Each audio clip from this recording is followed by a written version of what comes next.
ಇನ್ನು ಕಾಂಗ್ರೆಸ್ಸಿಗರು ಎಚ್ಡಿಕೆ ಬಗ್ಗೆ ಅಪಪ್ರಚಾರ ಮಾಡ್ತಾ ಇದ್ದಾರೆ ಅಂತ ಹೇಳಿ ಸಿಎಸ್ ಪುಟ್ಟರಾಜು ವಾಗ್ದಾಳಿ ನಡೆಸಿದ್ದಾರೆ. ಕಾಂಗ್ರೆಸ್ನವರಿಗೆ ಭಯ ಇರೋದು ಗೊತ್ತಾಗ್ತಾ ಇದೆ, ಸೊ ಹಂಗಾಗೇನೆ ಎಚ್ಡಿಕೆ ವಿರುದ್ಧ ಅಪಪ್ರಚಾರವನ್ನ ಮಾಡ್ತಾ ಇದ್ದಾರೆ ಅಂತ ಹೇಳಿ ಬೆಂಗಳೂರಿನಲ್ಲಿ ಟಿವಿ9ಗೆ ಮಾಜಿ ಸಚಿವ ಪುಟ್ಟರಾಜು ಹೇಳಿಕೆ ಕೊಟ್ಟಿದ್ದಾರೆ. ಮಂಡ್ಯ ಜನ ಎಚ್ಡಿಕೆಯನ್ನ ಹೃದಯದಲ್ಲಿ ಇಟ್ಕೊಂಡಿದ್ದಾರೆ. ಮಂಡ್ಯ ಜನ ಬಹುಮತದಿಂದ ಎಚ್ಡಿಕೆಯನ್ನ ಗೆಲ್ಲಿಸ್ತಾರೆ ಅನ್ನುವಂಥ ಒಂದು ವಿಶ್ವಾಸವನ್ನ ಕೂಡ ವ್ಯಕ್ತಪಡಿಸ್ತಾ ಮೋದಿ ಅವರನ್ನ ಮಂಡ್ಯಕ್ಕೆ ಕರೆಸುವ ಬಗ್ಗೆ ಚರ್ಚೆ ಆಗ್ತಾ ಇದೆ ಅನ್ನುವಂಥದ್ದನ್ನ ಕೂಡ ಹೇಳಿದ್ದಾರೆ. ಬಿಜೆಪಿ ಜೆಡಿಎಸ್ ನಾಯಕರು ಒಟ್ಟಾಗಿ ಕೆಲಸ ಮಾಡ್ತೀವಿ ಅಂತನೂ ಕೂಡ ಬೆಂಗಳೂರಿನಲ್ಲಿ ಹೇಳಿದ್ದಾರೆ. ಬನ್ನಿ ನಮ್ಮ ಪ್ರತಿನಿಧಿ ಸುನಿಲ್ ಮಾತನಾಡಿಸಿದ್ದಾರೆ ಸಿಎಸ್ ಪುಟ್ಟರಾಜು ಅವರನ್ನ, ಏನ್ ಹೇಳ್ತಾರೆ ನೋಡೋಣ. ದಿನೇ ದಿನೇ ಮಂಡ್ಯ ಲೋಕಸಭಾ ರಣಕಣ ರಂಗೇರ್ತಿದೆ. ಈ ವಿಚಾರವಾಗಿ ಮಾತಾಡಲಿಕ್ಕೆ ಮಾಜಿ ಸಚಿವರಂತ ಸಿಎಸ್ ಪುಟ್ಟರಾಜು ಅವರು ಬನ್ನಿ ನೇರವಾಗಿ ಮಾತಾಡ್ತೀನಿ. ಸರ್, ಈಗ ದೊಡ್ಡ ಮಟ್ಟಿಗೆ ಚರ್ಚೆ ಆಗ್ತಿರುವಂಥದ್ದು ಮಂಡ್ಯದಲ್ಲಿ ಕುಮಾರಸ್ವಾಮಿ ಅವರು ಕಾಣೆಯಾಗಿದ್ದಾರೆ ಅಂತೇಳಿ ಕಾಂಗ್ರೆಸ್ ನಾಯಕರು ಒಂದು ರೀತಿ ಸೋಷಿಯಲ್ ಮೀಡಿಯಾದಲ್ಲಿ ಕ್ಯಾಂಪೇನ್ ಮಾಡ್ತಾ ಇದ್ದಾರೆ. ಈಗ ಕಾಂಗ್ರೆಸ್ನವ್ರಿಗೆ ಇಷ್ಟಾರು ಭಯ ಇದೆಯಲ್ಲ ಅನ್ನೋದು ಇವ್ರು ಮಾಡ್ತಾ ಇರ್ತಕ್ಕಂಥ ಅಪಪ್ರಚಾರಗಳಿಂದ. ರಾಜಶೇಖರನ್ ಗಾಣದ ಎಣ್ಣೆ ಬಿಸ್ನೆಸ್ ಮಾಡಿ ತಿಂಗಳಿಗೆ 5 ಲಕ್ಷ ಗಳಿಸ್ತಿದ್ದಾರೆ. ನೀವು ಕೂಡ ಅವರಿಂದ ಕಲಿಬೇಕಾ? ಅವ್ರ ಜೊತೆ ವಿಡಿಯೋ ಕಾಲ್ನಲ್ಲಿ ಮಾತಾಡಬೇಕಾ? ಈಗಲೇ ಫ್ರೀಡಮ್ ಆ್ಯಪ್ ಡೌನ್ಲೋಡ್ ಮಾಡಿ. ಸಾಬೀತಾಗಿದೆ.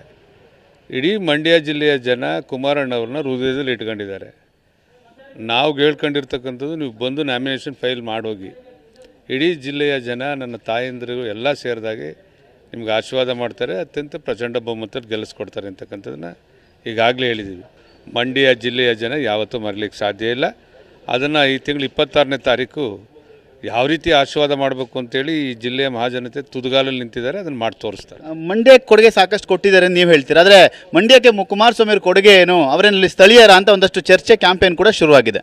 ಈಗ ಆ ಕಾಂಗ್ರೆಸ್ ನಾಯಕರು ಮಾಡ್ಕೊಂಡಿದ್ದಾರಲ್ಲ ಚಲುವರಾಯಸ್ವಾಮಿ ಅವ್ರನ್ನ, ಅವ್ರನ್ನ ಕೇಳಿ ಅವರು ಜಿಲ್ಲಾ ಪಂಚಾಯತಿ ಮೆಂಬರಾಗಿ, ಉಪಾಧ್ಯಕ್ಷರಾಗಿ, ಸಚಿವರಾಗಿ ಕುಮಾರಣ್ಣವ್ರ ಕೊಡುಗೆ ಏನು, ದೇವೇಗೌಡರ ಸಾಕಾರ ಏನು ಈ ಜಿಲ್ಲೆಯ ಅಭಿವೃದ್ಧಿಗೆ ಅಂತಕ್ಕಂಥದ್ದನ್ನು ಅವರೇ ಹೇಳ್ತಾರೆ. ಅವ್ರು ಹೇಳದೇ ಇದ್ದರೆ ಅವ್ರ ಸಮ್ಮುಖದಲ್ಲಿ ನಾವೇ ಹೇಳ್ತೀವಿ. BJP ನಾಯಕರು ಒಳಗೊಂಡಂತೆ ಎಲ್ಲರನ್ನ ಕಮೆಂಟ್ ಮಾಡಿ ಪ್ರತಿ ಕ್ಷೇತ್ರದಲ್ಲಿ ದೊಡ್ಡ ಮಟ್ಟದ ಸಭೆಗಳನ್ನು ಮಾಡೋದ್ರ ಮುಖಾಂತರ ಕುಮಾರಣ್ಣವ್ರ ಕಾರ್ಯಕ್ರಮ ರೂಪಿಸ್ತೇವೆ. ದೇವೇಗೌಡರ ಕಾರ್ಯಕ್ರಮ, ಯಡಿಯೂರಪ್ಪ ಅವ್ರದ್ದು, ವಿಜೇಂದ್ರ ಅವರು ಸೇರಿದಾಗೆ ವಿರೋಧ ಪಕ್ಷದ ನಾಯಕರಂತ ಅಶೋಕ್ ಅವರು, ಮಾಜಿ ಉಪಮುಖ್ಯಮಂತ್ರಿಗಳ ಅಶ್ವತ್ಥಣ್ಣವರು, ಹೀಗೆ ಎಲ್ಲ ನಾಯಕರುಗಳ ಕಾರ್ಯಕ್ರಮಗಳನ್ನು ರೂಪಿಸ್ತಾ ಇದ್ದೀವಿ. ಅದಾದ ಮೇಲೆ ನಿಖಿಲ್ ಅವ್ರನ್ನ ಇಡೀ ಗ್ರಾಮ ಪಂಚಾಯತಿ ಮಟ್ಟಕ್ಕೆ ಕರ್ಕೊಂಡೋಗಿ ನಮ್ಮ ಪಕ್ಷದ ಮುಖಂಡರುಗಳು ಇವತ್ತು ಮತಯಾಚನೆ ಮಾಡುವಂಥ ಕೆಲಸವನ್ನು ಮಾಡ್ತೀವಿ. ಈಗ ಪ್ರಧಾನಿ ಮೋದಿ ಅವರು ಕೂಡ ಒಂದು ಕಾರ್ಯಕ್ರಮದಲ್ಲಿ ಭಾಗಿಯಾಗ್ತಾರೆ ಅನ್ನೋ ಒಂದು ಸುದ್ದಿ ಇದೆ. ಏನಾದ್ರು ಭಾಗಿಯಾಗ್ತಾರೆ ಮಂಡ್ಯ ಭಾಗದಲ್ಲಿ?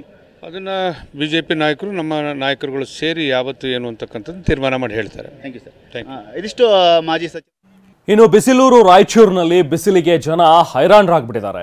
ಅದಕ್ಕಾಗಿ ಟ್ರಾಫಿಕ್ ಪೊಲೀಸರು ಒಂದು ವಿನೂತನವಾದಂತಹ ಒಂದು ಎಫರ್ಟಿಗೆ ಮುಂದಾಗಿದ್ದಾರೆ. ಬಿಸಿಲಿನ ಜನ ಏನು ತತ್ತರಿಸಿದ್ದಾರೆ ಬಿಸಿಲಿನಿಂದ, ಸೊ ಹಾಗಾಗಿ ಅವರಿಗೆ ಸ್ವಲ್ಪ ಮಟ್ಟಿಗಾದರೂ ರಿಲೀಫ್ ಕೊಡೋದಕ್ಕೆ ಅಂತೇಳಿ ಟ್ರಾಫಿಕ್ ಸಿಗ್ನಲ್ನಲ್ಲಿ ಸವಾರರಿಗೆ ನಿಲ್ಲೋದಕ್ಕೆ ಸಮಸ್ಯೆ ಆಗಬಾರ್ದು ಅಂಥೇಳಿ ಶೆಲ್ಟರ್ಗಳ ನಿರ್ಮಾಣ ಮಾಡಿದ್ದಾರೆ.